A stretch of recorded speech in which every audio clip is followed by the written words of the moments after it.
हाँ, हेलो।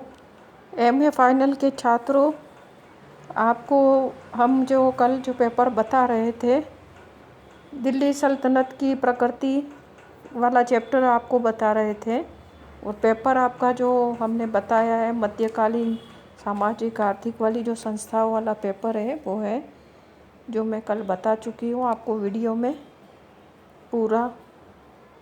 अब आपको एक हमने जो कल बताया आपको सुल्तान के बारे में, आज हम आपको बताएंगे दिल्ली सल्तनत के सुल्तानों का राजनीतिक आदर्श जो थे वो क्या थे उसके बारे में, और उसके राजत्व सिद्धांत का अभी जितना हो सकेगा इतना हम आपको बताएंगे, फिर अगले वीडियो में बताएंगे। ठीक है। अब जो है हम राजनीतिक आदर्श में, सुल्तानों के राजनीतिक आदर्श में हम पढ़ेंगे कि कुतुबुद्दीन ऐबक ने अपने साम्राज्य का विस्तार किया था और 1197 से 1210 ईस्वी तक उसने भारतवर्ष में कई राज्यों को विजित किया था, हिंदू राज्यों को विजित किया था, क्योंकि उस समय तो हिंदू ही थे यहाँ पर सब। और उसने यल्दौज को पराजित करके 47 दिनों तक गजनी को अपने अधिकार में रखा था। इसी काल में मोहम्मद बिन बख्तियार खिलजी ने पूर्व में बंगाल तथा तिब्बत तक साम्राज्य की सीमा बढ़ाने की इच्छाएं रखी थी, और इल्तुतमिश ने पूर्व में बंगाल तक, पश्चिम में पंजाब व सिंध तक और दक्षिण पश्चिम में ग्वालियर बुंदेलखंड में खडिंजर तक साम्राज्य का विस्तार किया था। अब जो है बलबन के समय में हम देखते हैं तो साम्राज्य की सीमाएं इसी तरह से बढ़ती गई थी। जलालुद्दीन खिलजी ने भी बढ़ाई थी, और अलाउद्दीन खिलजी के समय में तो ठेठ दक्षिण भारत तक विस्तार हो गया था। वो देवगिरी, द्वार समुद्र और जो है ये तेलंगाना, काकतीय राजा जो प्रताप रुद्रदेव को हराया था, और उसके बाद पांड्य नरेश पांड्य राज्य तक गया था, तो दक्षिण तक उसकी सीमा उसके उसका जो था सेनापति मलिक काफूर के नेतृत्व में किया था। वही दक्षिण में गया था, और और साम्राज्य की सीमा बढ़ाने का उसने पूरी तरह से प्रयत्न किया था, और वो सफल भी रहा था, केवल पांड्य राज्य को छोड़कर। अब जो इसी तरह से गयासुद्दीन तुगलक ने भी अपने साम्राज्य का विस्तार किया था, और बंगाल व तिरहुत तक और दक्षिण में वारंगल तक उसकी सीमाएं रही थी साम्राज्य की। फिर मोहम्मद बिन तुगलक ने तो खुरासन, हिमालय, कहाँ कहाँ आपने देखा है कि पर्वतीय प्रदेशों पर वो गया था, और उसने अपने साम्राज्य की सीमाएं बढ़ाई थी, और अपनी राजधानी जो दिल्ली से वो दौलताबाद ले गया था। फिरोज शाह तुगलक ने भी लखनौती, नगर, कोट और ठड्डा के अभियानों से ज्ञात होता है कि वो भी साम्राज्य के प्रभुत्व के लिए उसने निरंतर प्रयास किए थे, है न। और हमने ये भी देखा है कि उत्तरी भारत में शर्की राज्य, राजपूताना में राजपूत राज, बिहार और बंगाल के राज्य, मालवा, गुजरात और दक्षिण के बहमनी व विजयनगर के राज्यों के शासकों की सीमाओं के विस्तार के लिए, उसके शासकों के राज्य की सीमाओं के विस्तार के बराबर ये इनसे भी संघर्ष करते रहे थे दिल्ली सल्तनत के सुल्तान, है न। तो इस तरह से इनकी जो सीमाएं थी, इनका जो उद्देश्य था अपने साम्राज्य का विस्तार करना, तो दिल्ली सल्तनत के राजाओं ने किया था। साम्राज्य की सीमाओं का विस्तार करने के साथ साथ शांति एवं व्यवस्था का भी इन्होंने बीड़ा उठाया था, और उसके लिए प्रयास किया था। अनेक प्रशासनिक इकाइयों का विकास भी किया था, न्याय व्यवस्था एक लागू की थी, और समाज के जो जहाँ पर वो जो है आपसी झगड़े वगैरह न्याय व्यवस्था में जो क्या होता है कोर्ट में, अब सभी लोग जानते हैं। तो वो होता था भू राजस्व तथा अन्य कर वसूल किए जा सके, इसका भी इन्होंने प्रबंध किया था, ऐसे अधिकारी को नियुक्त किया था। और इस तरह से इन्होंने जो है अपने राजनीतिक जो इनके आदर्श थे अपने पूरे किए थे। हालांकि दिल्ली सल्तनत के सुल्तानों का जो सुल्तानों ने इस्लाम धर्म को लागू किया था केंद्र में, और शरा के नियमों के अनुसार, जैसे कि इस्लामी रीति रिवाज और रमज़ान में रोज़ा करना, 5 वक्त की नमाज़ पढ़ना, प्रार्थना करना, ज़कात देना, गरीबों को दान देना, ये सारे जो है इनका पालन करते थे। इस्लाम धर्म के जितने भी सिद्धांत हैं, नियम हैं, उनका पालन करते थे। व्यवहारिक जीवन में भी इनको लागू करने का पूरा प्रयास करते थे, लेकिन कभी कभी प्रयास करते थे, लेकिन सुल्तानों में ऐसा तो है ही नहीं कि वो बिल्कुल धार्मिक आदर्शों पे ही बने रहे, इसलिए वो शराब, नाच गान, संगीत, उसमें भी उसका भी वो लोग आयोजन करते थे और शान शौकत से विलासिता पूर्व जीवन बिताते थे। हर तरह की इनके पास इनके दरबार, इनके जीवन जो है पूरे शान शौकत और ऐशो आराम से बीतता था।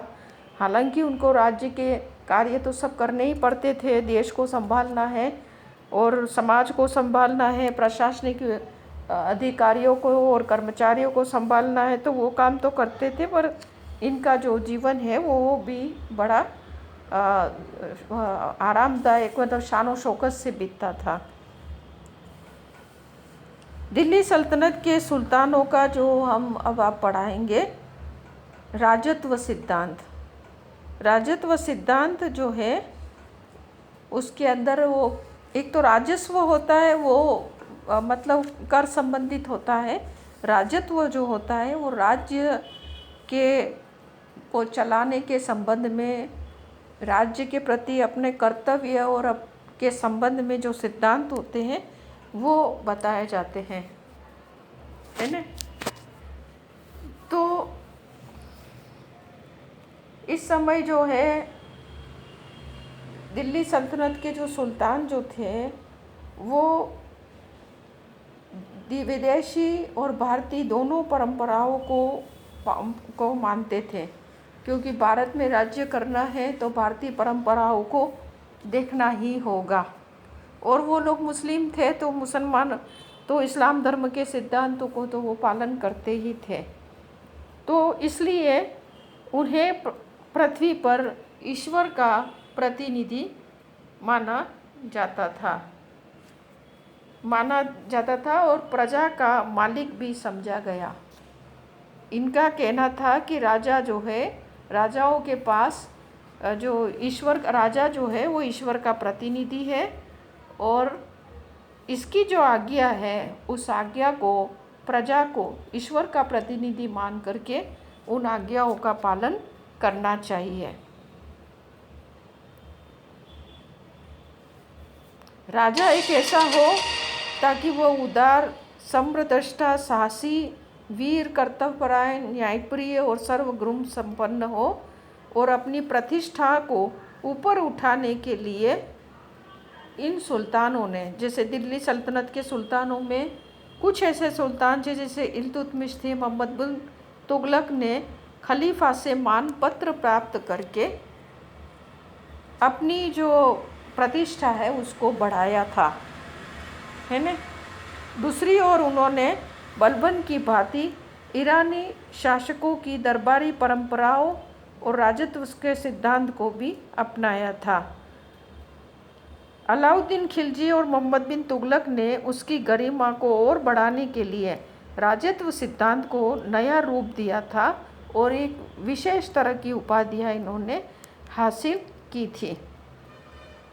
अपने सुल्तान की प्रतिष्ठा बढ़ाने के लिए, यानी अपनी प्रतिष्ठा, वो अलाउद्दीन खिलजी और मोहम्मद बिन तुगलक वगैरह जो शासक थे उन्होंने अपनी प्रतिष्ठा बढ़ाने के लिए अपने कुछ विशेष अधिकार भी सुरक्षित किए थे और बिना उसके व्यक्तित्व में चार चांद लगे हुए प्रतिष्ठा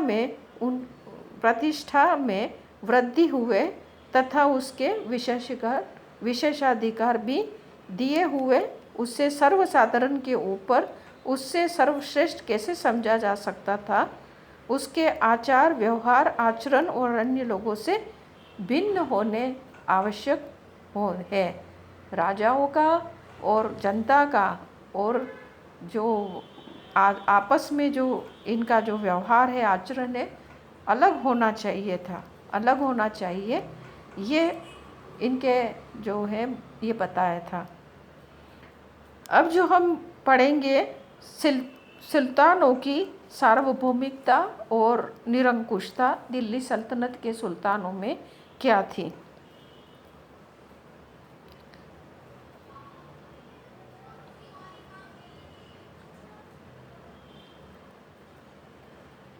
सुल्तानों ने अपने शाही प्रतिष्ठा में वृद्धि के लिए देवी सिद्धांत का प्रतिपादन किया और अपनी सल्तनत के संबंध में नवीन धारणाएं इन्होंने बनाई थी।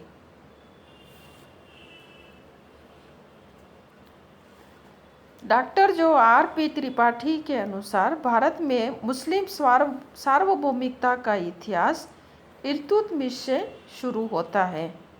इल्तुतमिश जो है एक स्वतंत्र शासक के रूप में अपनी स्थिति को मजबूत करने के लिए वो इस्लामिक कानूनों की औपचारिकता को पूर्ण करने के लिए बगदाद के खलीफा से मानपत्र लिया था, उसके नाम का खुतबा भी पढ़ा था और अपने नाम से सिक्के निकलवाए थे जो कि उसके प्रमुख राज चिन्ह थे और खलीफा से मानपत्र प्राप्त करने के बाद ही वो शहंशाह की उपाधि धारण की थी।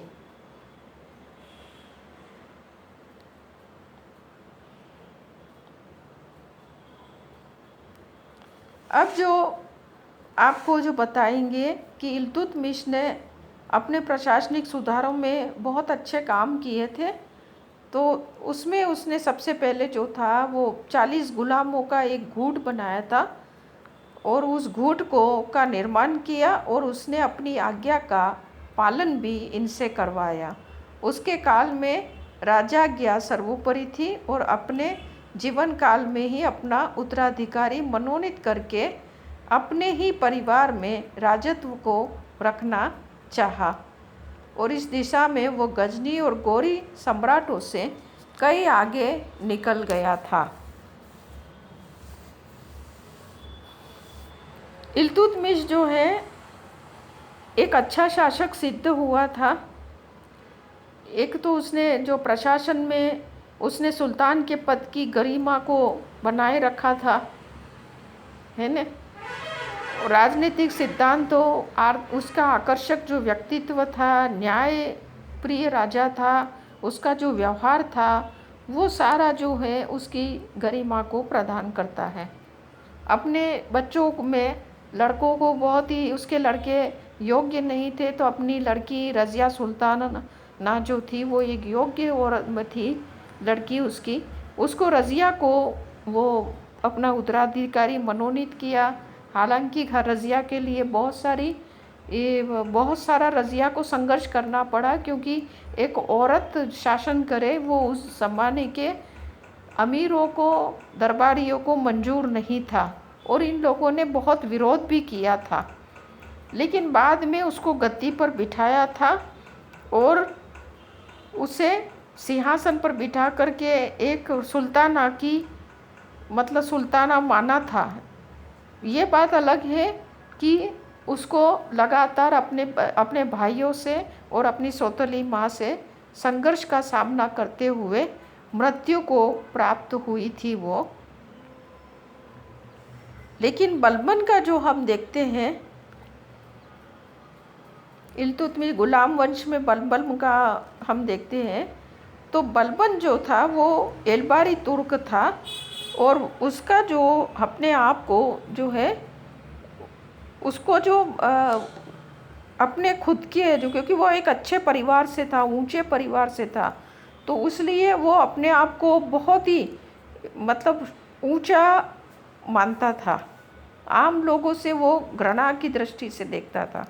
तो हम उसके बारे में अगले वीडियो में बताएंगे, ठीक है? ओके।